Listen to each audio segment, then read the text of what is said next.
Here we are at what they call the gatehouse. It's the start of the climb to the top of Mount Kinabalu, which is the highest mountain in Southeast Asia, 4,095 meters.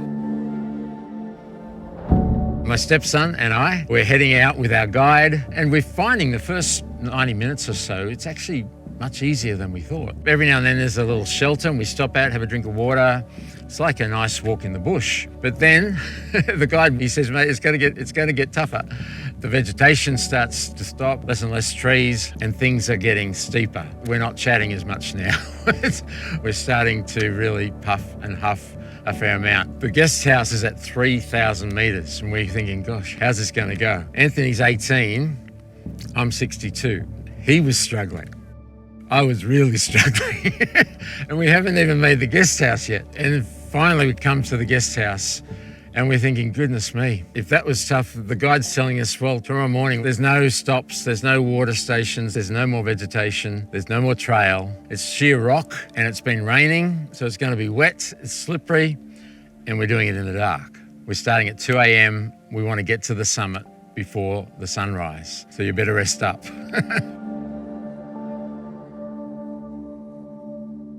Now, I love mountains. I've been to mountains all over the world. I've climbed Mount Fuji a few years before. That's 3,770 meters, but it's not really hard. It's not what you call hard. And there's hundreds of people on the mountain all the time. There's grandmas and little kids up there.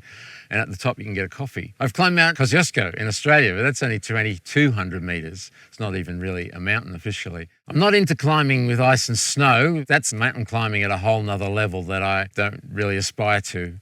But I wanted to climb the tallest mountain in Southeast Asia, and here we are. We're at the guest house. We wake up and then we head out in the dark. There's about 120 people. It starts very quickly to become very steep. Now the elevation issue is kicking in. Oxygen's very thin, over 3,000 meters. Breathing is more difficult. I didn't want to get any kind of altitude sickness. So we're walking about 100 steps, step by step, stopping, getting my breathing under control, the heart rate back down to somewhere near sane, and then doing it again. Slowly, we're starting to see the lights of other people's torches up ahead. The guide tells us we're almost there, so we weave our way through and then get our picture taken at the sign that says 4,095 meters above sea level. And then we sat down and kind of exhausted, had a muesli bar or something, just reflecting on the achievement.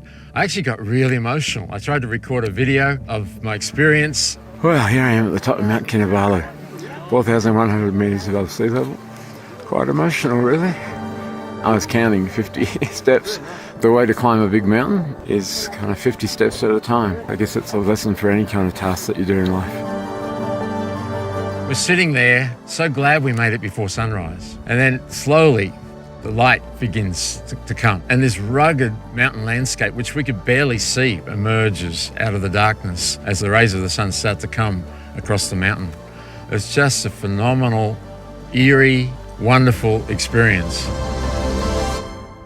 We stayed up there for about an hour, I guess. And then the guide started to tell us, well, we need to get down because we've got to go all the way back down to the bottom. Getting back down to the guest house to pick up a little bit of the gear we left there, I'm quite reflective, thinking about the achievement and why I'm so emotional, and something has happened. And I hadn't noticed, but there was a quote over the door from Sir Edmund Hillary, who's the first man, along with his team, to climb Mount Everest. It said, "It's not the mountain we conquer, but ourselves." And that spoke directly into myself and my situation at the time. I reflected to other mountains in my life, other challenges that I had faced. I remember back in 2007 when I'd been through what was a burnout experience looking back. I lost my marriage and I had to change my career and resign from my role, a very significant role, because I made some very poor decisions. And that was a difficult time. I lost a lot of respect for myself. I had to rebuild my self-respect and find my way again and get some help and work out what on earth had happened. It took me about 18 months to really get back on an even kilter and start to rebuild my life. And that was a huge mountain, a huge challenge that I'd faced, probably the biggest up till then. Now, looking back, a couple of years after I climbed Mount Kinabalu, something that heading out in the dark with that headlamp across the rock face into the unknown I was sitting in my urologist's office, and the urologist sat there and said to me, I've got bad news, Mr. Drury. You've got stage 3 cancer. It's already invaded the muscle of the bladder. You're going to have chemo straight away next week, and we're going to have to take your bladder out. There's no option. That's the only course of action if you're going to survive the next 2 years, and you'll be living with a urostomy bag for the rest of your life. I was taken aback. Thought, wow. But climbing that mountain and heading out into the dark with that headlamp, it's like this was a whole nother challenge. But somehow the mountain prepared me for it. Walked step by step, like climbing the mountain. I was in the dark, not knowing what to do, taking little steps, checking things out, sort of second opinion after a while because I just didn't feel right about it, and found that there was another way to treat this issue in my bladder. Had surgery in February 2020. That surgery was incredibly successful, got all of the cancer out of my bladder with a big margin around it. I've had 3 checkups since and there's been no sign of it. So I'm very, very grateful to God. That's when my faith kicked in and my trust in God. I'm very grateful for seeking out another opinion and medical people who know what they're doing. That was a mountain that I was yet to conquer. Climbing mountains, we're all doing it at different times in our life. And I think what happens is that there's a level of self-respect that you get when you face down the challenges in your life. Self-respect is the gift that only you can give to yourself. Only I can give to myself. And that's part of what I was building on that mountain.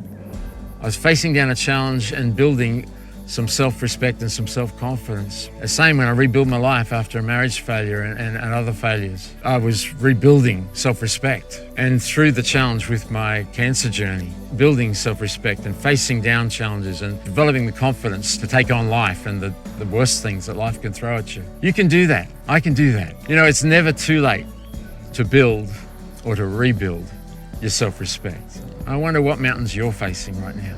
I wonder what issues and challenges that you're facing. Maybe you brought it on yourself. Maybe it's come at you from out of the blue and you didn't ask for it. Maybe it's a mountain you've got to climb and it's just a challenge you've taken on because it's there and you want to do it and it's hard. But as you do it, you're building your self-respect and you're giving a gift to yourself that no one else can give you. And I know you can do it. You can do it.